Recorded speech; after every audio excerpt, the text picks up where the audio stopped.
Olá, gente, tudo bom com vocês? Estou aqui hoje para conversarmos e para indicar para vocês alguns filmes que foram lançados recentemente na Netflix para vocês assistirem. Sem muitas delongas, eu já vou pedir para vocês para que se inscrevam no canal, caso vocês gostem de vídeos sobre séries, livros e filmes. E já quero pedir para que, caso vocês venham a gostar desse vídeo, não esqueçam do like, que é muito importante para o crescimento aqui do canal. Então, chegamos a 1.000 inscritos recentemente e eu quero que juntos consigamos chegar a muito mais, alcançar mais pessoas também e poder continuar produzindo conteúdo aqui para vocês. As minhas indicações elas serão feitas do melhor para o pior desses filmes que eu assisti. Então vamos para o meu primeiro lugar, que na verdade é um empate, e para esse primeiro lugar eu vou trazer dois filmes, e o primeiro filme que eu gostaria de falar com vocês sobre é Você Nem Imagina. O filme já começa dizendo para nós que isso não é uma história de amor, ou seja, o filme não é sobre uma história de amor. Quando um atleta da escola pediu para Ellie Chu escrever uma carta de amor por ele, ela não imaginava que virariam amigos. E pior, que ela se apaixonaria pelo crush dele. Um assunto paralelo aqui é que eu lembrei muito de nós, seres humaninhos,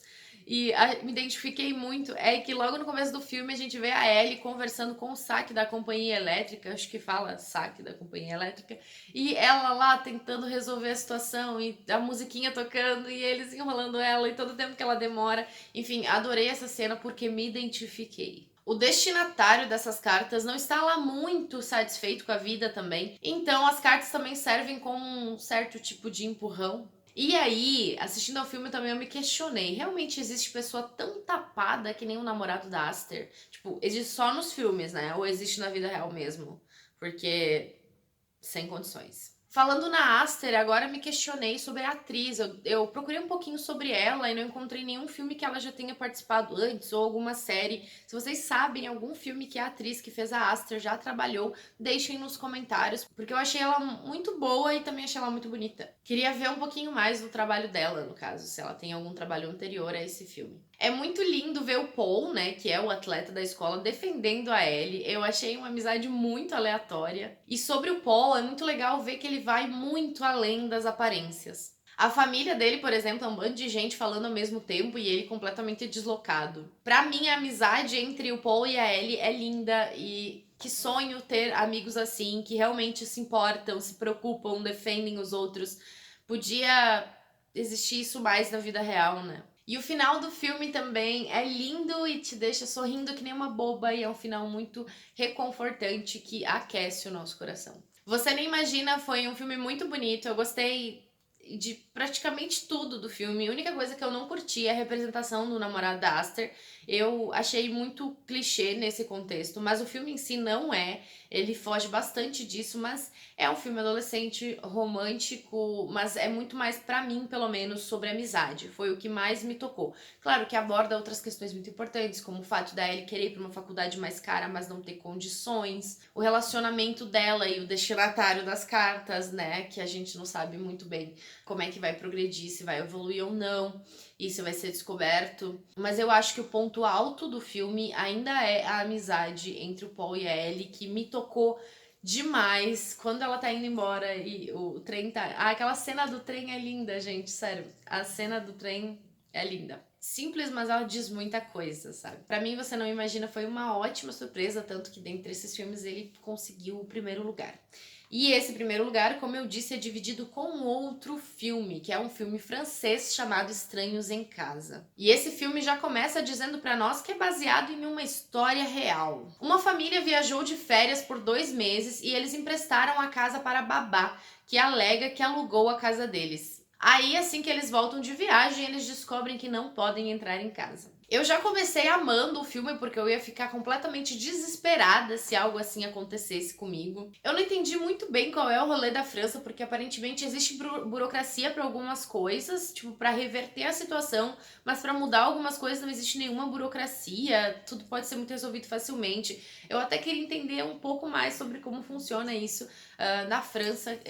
Como esse processo pode ter se dado, porque tu fica tipo, mas como eles conseguiram? Mas como assim? Não pode ser. E sobre a família, temos um ponto importante sobre o casal, mais especificamente, que a gente já percebe que o relacionamento deles não está lá tão 100%. O filme ele toca muito no ponto do racismo, até porque fala como pra ele é tão difícil reaver as coisas, né? Como eu tava falando da questão da burocracia, mas aqui vai muito além. Como pra ele é muito mais difícil reverter a situação do que foi pro cara branco simplesmente transferir sem ter legalidade nenhuma, sem ter prova nenhuma, ou pelo menos tá, tem uma questão lá, mas ainda assim não é o suficiente para ele não conseguir reverter a situação, considerando que ele é o proprietário. Aí, claramente, o nosso personagem principal, ele passa a desacreditar totalmente do sistema. Só que ao mesmo tempo, para o espectador é muito interessante porque ele consegue lançar uma pulguinha atrás da orelha, pelo menos até uma boa parte do filme, de será que é verdade mesmo? Será que a casa é realmente deles e os outros estão lá invadindo real? Assim, como? Alguma coisa parece que não tá fechando. E é legal o filme poder criar essa dúvida, sabe? Na cabeça da pessoa que tá assistindo. Até porque é muita maldade que eles fazem, assim. Tu não consegue acreditar como alguém consegue ser tão mau caráter a ponto de fazer isso com outra pessoa, deixar outra pessoa na rua para benefício próprio, mas enfim, sabemos que sim, né? Seres humanos sendo seres humanos. Aí, um ponto de ignorância chave no filme é que tem um personagem que ele fala assim: em qualquer outro país você recuperaria sua casa no tiro, mas aqui na França você vai preso. Eu queria saber assim, só por curiosidade, tá? Em qual outro país que você recupera sua casa no tiro e não vai preso? Porque ele fala, em qualquer outro país. Tipo, oi, anjo de luz. Realmente isso saiu da sua boca. Eu achei muito legal uma estratégia no meio do filme que é referente a uma tal de ordem de despejo, né? Que ela precisa vir do proprietário. Até pensei que eles podiam ter feito isso antes, né? Pra causar algum desconforto nos mentirosos. Esse filme também reflete muito bem aquela frase do eu não sou racista, até tenho um amigo negro. Só que aí bate em outras pessoas que não são cara porque elas são negras. Eu amo uma particularidade dos filmes franceses que eu já assisti. Eu acho que eles são bastante ousados, eles criam algumas coisas doidas e isso me encanta bastante. Eu acho que eles trabalham muito bem, principalmente nesse filme, questões de fotografia, até a direção de arte também é muito criativo. Mas eu ainda acho que a fotografia é um destaque maior nesse filme. Enfim, o filme inteiro pra mim tem uma fotografia muito bacana, escura, tons de laranja com vermelho. Pelo menos foi o que mais me chamou a atenção. Mas tem algumas cenas que tem, principalmente numa balada que eles vão, que são bem interessantes. E daí tem a volta, a corrida de volta também. Quanto eles trabalham muito bem algumas coisas. Enfim, gostei bastante disso. E além, eu acho que eles conseguem mostrar as coisas de uma maneira muito mais crua e diferente dos Estados Unidos. Na minha humilde opinião, esse é um filme mais 18, então se você não tem mais que 18 anos, não recomendo assistir. É um filme pesado, eu não esperava ficar tão chocada, mas é um filme incrível de suspense e terror sobre invasão, principalmente.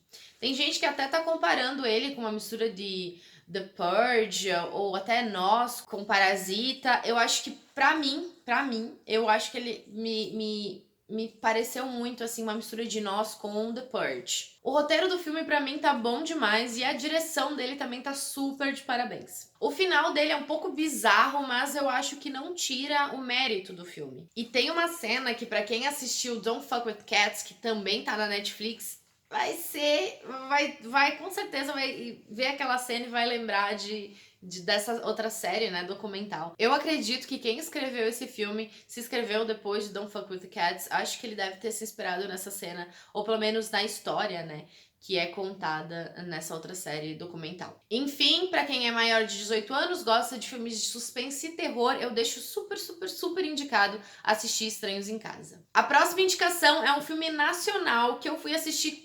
despretensiosamente e acabei gostando bastante, que é Ricos de Amor. Nesse filme temos a história da Paula e do Teto, né? O Teto, ele é o príncipe do tomate e aí ele percebe que ele precisa lutar pelas coisas que ele quer, mas na verdade no começo do filme ele é um baita de um babaca, um mimado, que acha que tudo tem que girar ao redor dele, que o mundo, que ele é o sol e o resto tem que ficar só circulando ao redor dele, assim, que ele é sensacional.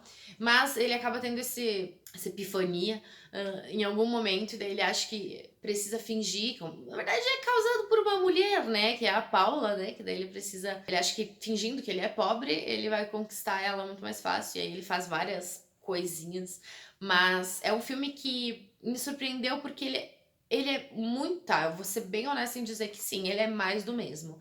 Ele é muito mais do mesmo. Ele tem as peculiaridades e coisas muito semelhantes às comédias que já estamos acostumadas. Mas ele também traz outras conversas, outros assuntos bastante relevantes ao nosso tempo, um pouco mais atualizados, né? E eu achei muito usado falar de tomate, né? Tomate.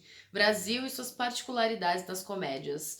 Normalmente sempre tem alguma coisa muito aleatória no meio pra basear a trama, assim, ou pelo menos, enfim, alguma coisa bem diferente e que a gente não vê tanto nos filmes de comédia de outros países, né? Apesar que os filmes espanhóis também em alguns casos utilizam muito disso, assim, de algumas tramas bem aleatórias.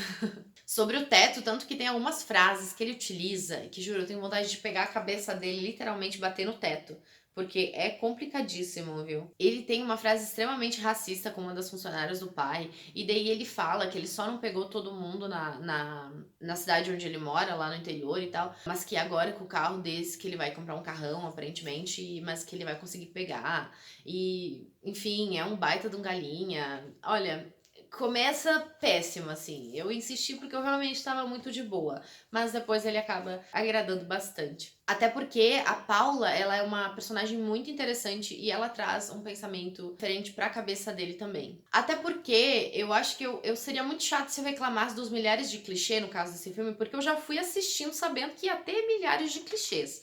Então, não sei. Talvez eu queria um diferencial e. Eu não sei se eu obtive um diferencial em relação ao filme, mas ele foi gostosinho de ver. Então, não teve um diferencial, mas foi gostosinho de assistir. Temos também alguns temas bastante relevantes. Como falei, né? O personagem ele acaba sendo racista, mas aí depois ele vai evoluindo no decorrer do filme, até porque quem ajuda ele é uma menina negra.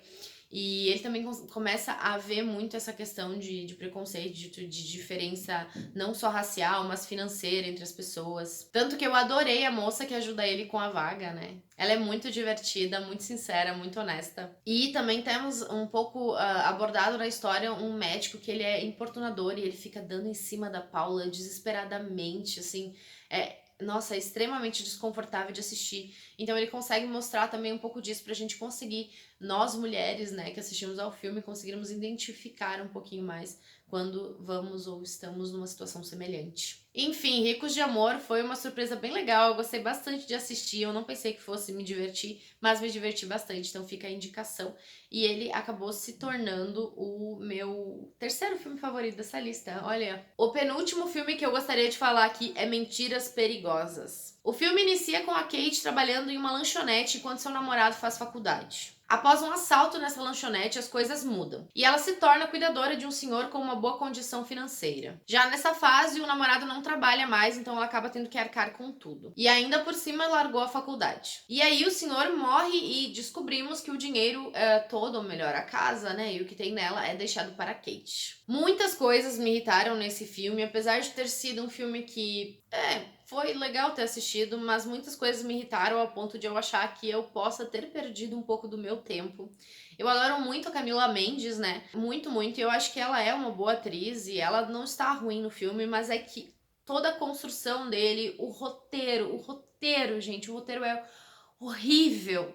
Tipo, óbvio que tudo isso aqui é na minha opinião, né? Mas eu achei o roteiro muito horrível, gente. Eles fazem umas coisas muito burras que incriminam eles facilmente. E o meu ranço pelo marido dela é gigantesco. Tem uma cena, quando eu falo de roteiro, é uma bobeira, mas é uma cena ridícula. Acontece tal coisa que ela vai lá xeretar e ela vê que algo caiu. E dá pra ver aquilo que caiu, tá? Dá pra ver claramente, a câmera foca e ela olha, enfim, dá pra ver aquilo que caiu. Até porque pra tirar daquilo lá e ir pra outro cenário, teve que ter esse movimento, então ela viu o que que era. E aí, o marido dela mostra pra ela o negócio e ela faz uma cara tipo, super surpresa, como se não tivesse visto o que que era. E eu fiquei tipo, gente, vocês montaram isso aí depois, vocês gravaram essa cena separada, vocês esqueceram de cortar no final da outra, o que que podia ter sido feito, porque... Ficou bom essa parte? Não, gente. Ela tinha visto lá, como é que ela...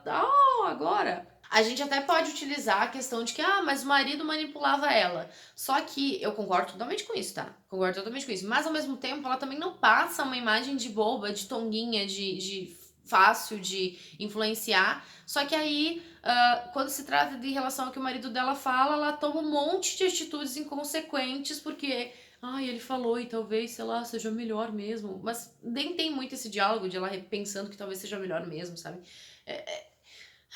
E sério, eles se incriminam o tempo todo. E o final. Eu não queria falar do final, gente. Já falei tão mal desse filme, né? Será que falo do final? O final é igual a outros 895 filmes de suspense que eu já assisti na minha vida. Era isso. Pra mim, foi um filme puramente de entretenimento e em algumas partes nem de entretenimento porque eu ficava com raiva. Quem não assiste filmes de suspense com frequência pode se surpreender em alguns aspectos, mas eu já assisti tanta coisa na minha vida que pra mim não foi nada inovador. Assim, passa o tempo, mas é cheio de incongruências. E agora eu vou falar do meu último lugar, que é a Serial Killer, que ele não é que ele é pior que Mentiras Perigosas. Enfim, eu vou conversar um pouquinho mais pra gente entender um pouquinho mais sobre esse filme e o porquê dele, que talvez conversando, vocês me dizendo também se vocês tiveram essa mesma impressão que eu. Eu entendi que esse filme é um filme indiano de suspense, comédia e sátira. Eu entendi. Por que sátira? Vocês que assistiram vão saber, quem não assistiu, depois que assistir vai entender melhor o que eu quero dizer e eu vou explicar um pouquinho. O filme começa com um cara aparecendo na casa da protagonista e aí aparentemente ele entra lá, dá um rolê, cata algumas coisas e já descobrimos que na verdade ele tem uma foto com ela e aí depois vemos que ele é ex-namorado dela e aí ele sai porque ele catou umas paradas, uns cigarros, uns negócios lá. E tem um caso de desaparecimento de várias meninas e ele desconfia do marido da protagonista. Só que aí no começo do filme a gente já vê a mulher torturando uma menina. Mas é o marido dela que vai preso. E aí você fica pensando, tá, mas é ela que mata então as pessoas? Como assim o marido vai preso? Mas ele pegou o cigarro dela, era do marido? Tu quer entender. Só que não dá pra ter certeza em que momento aconteceu isso e se foi ela mesmo, né, que fez aquilo com as 6 meninas. E aí, né, encontram o corpo, né, antes dele ser preso e tudo mais. E a gente começa a acompanhar ela tentando ajudar o ex-marido a sair da cadeia. Eu quero abrir um parênteses aleatório aqui pra ressaltar a beleza da protagonista. Ela é lindíssima, belíssima, uma das mulheres mais lindas que eu já vi em toda a minha vida. Sobre a tradução do título, é um ponto que eu gostaria de levantar, porque pra mim não faz muito sentido. Porque no original ela é Miss Serial Killer. Por quê? Porque ela é mulher dele, entendeu? Mas do serial killer, no caso, né? Que eles acham que é o serial killer. Mas na tradução ela está como a serial killer. Então eu acabei não gostando muito de como eles fizeram essa tradução, porque você meio que já deixa quase claro que é ela. Talvez você pode estar jogando um spoiler, independente de ele se encaixar com a história ou não. Eu falo sátira até porque a trilha do filme é extremamente engraçada. Ela é muito forçada. Ela coloca uma música muito forçada. Então eu achei que em diversos momentos que poderia ser uma sátira para filmes, né, sobre serial killers. E além disso, temos as caras que a protagonista faz, porque são muito não reais, não naturais. E eu também recomendo, caso vocês queiram assistir esse filme, caso vocês gostem de filmes indianos, não leiam a sinopse, porque ela fala muito sobre e eu não ia achar graça nenhuma se eu tivesse lido a sinopse antes, ainda bem que não fiz isso. A arte é bastante exuberante, tudo em muito excesso, cores, objetos, mas eu acho que nesse caso é uma particularidade dos filmes indianos, pelo menos é o que penso, né? Sobre a questão de sátira também, eu achei que poderia ser porque em alguns momentos ela tira sarro dela mesma e a gente pensa que o policial tá nessa por um motivo muito fútil, mas vai muito além. Enfim, Serial Killer é o meu último filme aqui que eu gostaria de falar, que é um lançamento recente da Netflix, e eu deixo pra vocês, né, depois de escutar isso aqui, procurar um pouquinho mais sobre ele, pra verem se vocês gostariam de assistir. Não esqueçam de se inscrever no canal, caso vocês não sejam inscritos, e também de dar like no vídeo. Muito obrigada por vocês terem assistido ao vídeo, eu vejo vocês no próximo. Um grande beijo, tchau, tchau!